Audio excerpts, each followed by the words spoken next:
Education online.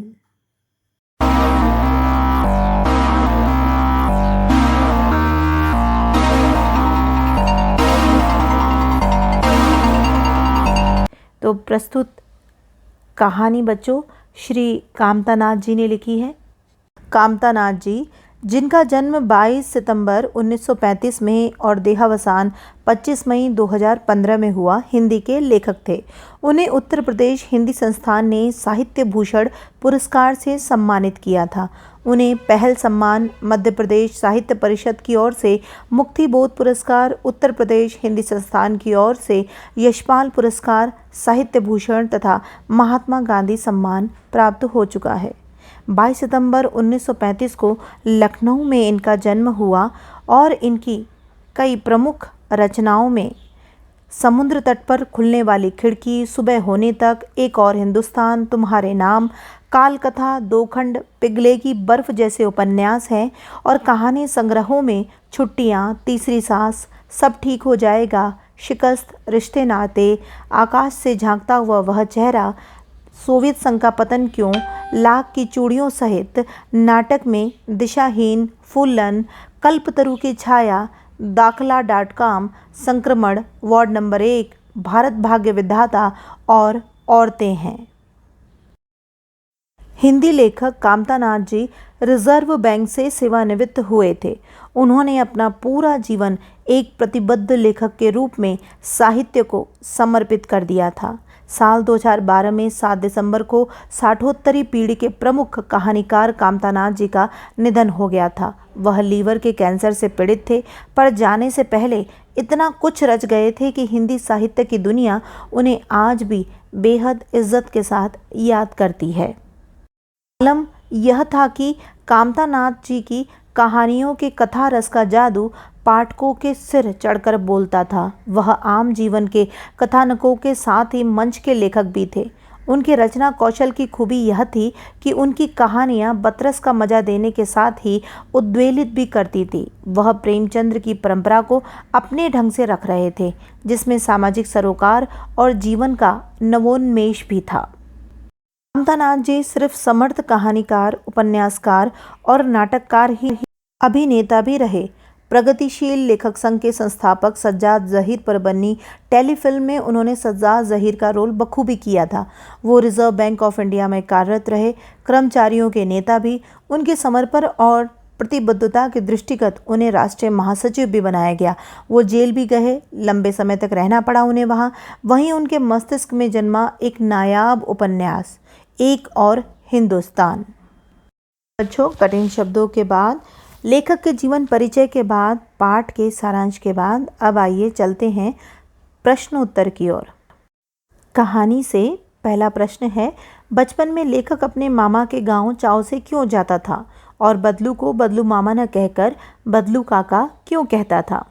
का उत्तर है, बचपन में लेखक अपने मामा के गांव चाव से इसलिए जाता था क्योंकि लेखक के मामा के गांव में लाख की चूड़ियां बनाने वाले कारीगर बदलू रहते थे। लेखक को बदलू काका से अत्यधिक लगाव था क्योंकि वह लेखक को लाख की ढेर सारी रंग बिरंगी गोलियां देते थे जो उसे बहुत अच्छी लगती थी। वैसे तो लेखक के मामा के कारण उन्हें बदलू मामा कहना चाहिए था, लेकिन सभी लोग उन्हें बदलू काका कहकर पुकारते थे, तो वह भी उसको बदलू काका कहने लगे। आइए कुछ शब्दार्थ देख लेते हैं। चाव, चाह, रुचि, तीव्र इच्छा। सलाख, सलाई, धातु की छड़। मुंगरी, गोल मुठियाधार लकड़ी जो ठोकने पीटने के काम आती है। पैतृक, पूर्वजों का, पिता से प्राप्त या पुश्तैनी। खपत, माल की बिक्री। वस्तु, पैसों से न खरीदकर एक वस्तु के बदले दूसरी वस्तु लेना वस्तु विनिमय कहलाती है। कसर, घाटा पूरा करना। कमी, नाजुक, कोमल। पगड़ी, सिर पर लपेटकर बांधा जाने वाला लंबा कपड़ा, पागा। मरहम पट्टी, जख्म का इलाज, घाव पर दवा लगाकर पट्टी बांधना। मचिया, बैठने के उपयोग में आने वाली सुतली आदि से बुनी छोटी चौकोर खाट। मुखातिब, देखकर बात करना। डलिया, बांस का बना एक छोटा पात्र। फबना, सजना, शोभा देना, अच्छा लगना। आगे प्रश्न उत्तर में चलते हैं। वस्तु विनिमय क्या है? विनिमय की प्रचलित पद्धति क्या है?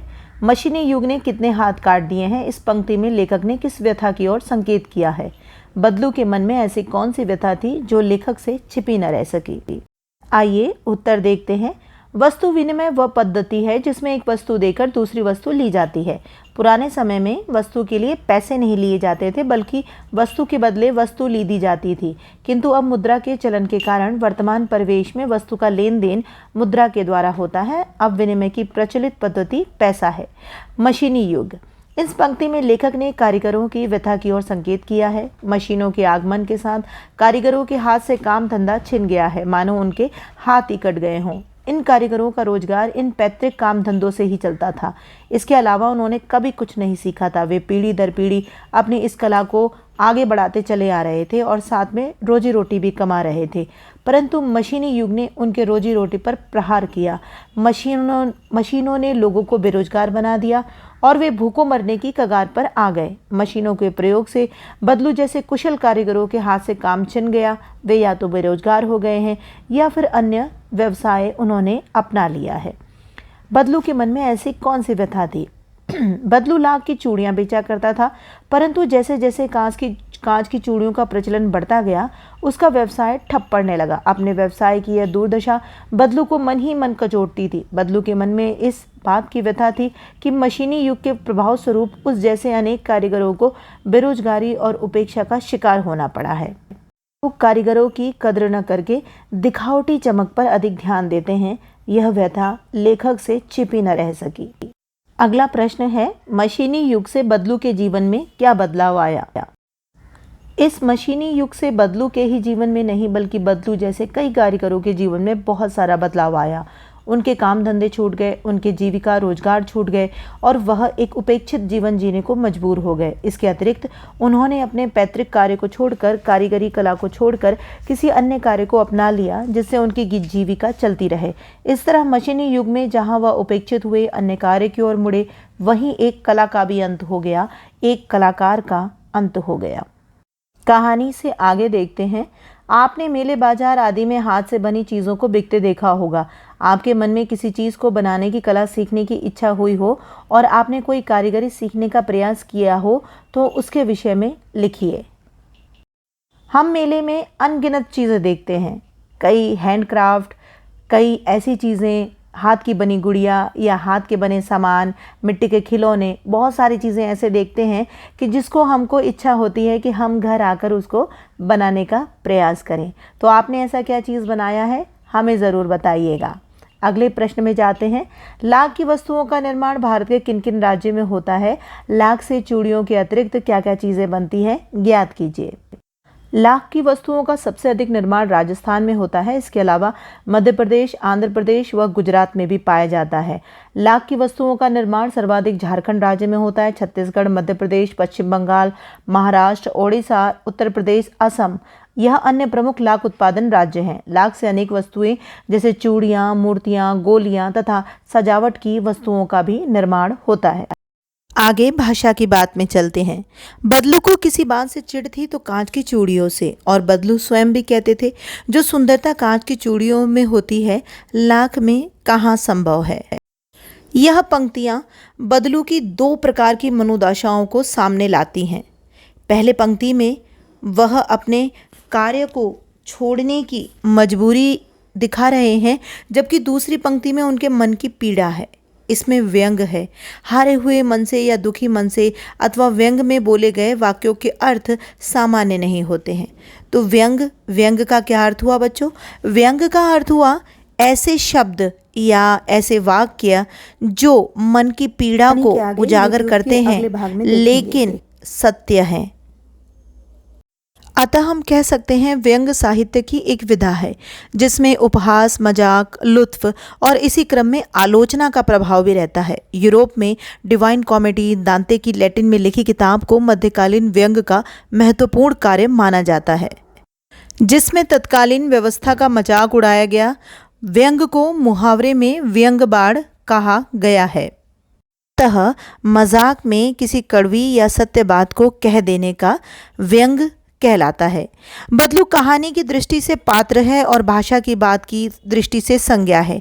किसी भी व्यक्ति, स्थान, वस्तु, विचार अथवा भाव को संज्ञा कहते हैं। संज्ञा को हम 3 भागों में बांट सकते हैं: व्यक्तिवाचक संज्ञा, जातिवाचक संज्ञा और भाववाचक संज्ञा। व्यक्तिवाचक में जहां हम नाम, लल्ला, रज्जो, आम, कांच, गाय। इसी तरह जातिवाचक संज्ञा में चरित्र, स्वभाव, वजन, आकार आदि द्वारा जाने वाली संज्ञा, और भाववाचक संज्ञा में सुंदरता, नाजुक, प्रसन्नता आदि ले सकते हैं, जिसमें कोई व्यक्ति नहीं है और न आकार या वजन, परंतु उसका अनुभव होता है। पाठ प्रकार गांव की बोली में कई शब्दों के उच्चारण बदल जाते हैं। कहानी में बदलू वक्त, समय को बखत, उम्र को आयु, वय को उम्र कहता है। बच्चों, आपको यह पाठ कैसा लगा, समझ में आया? हमें ज़रूर बताइएगा और इस चैनल को सब्सक्राइब कीजिए ताकि आगे भी आप इस तरह के पाठ, इस कक्षा के पाठ आपको सरलता से प्राप्त हो सके। धन्यवाद।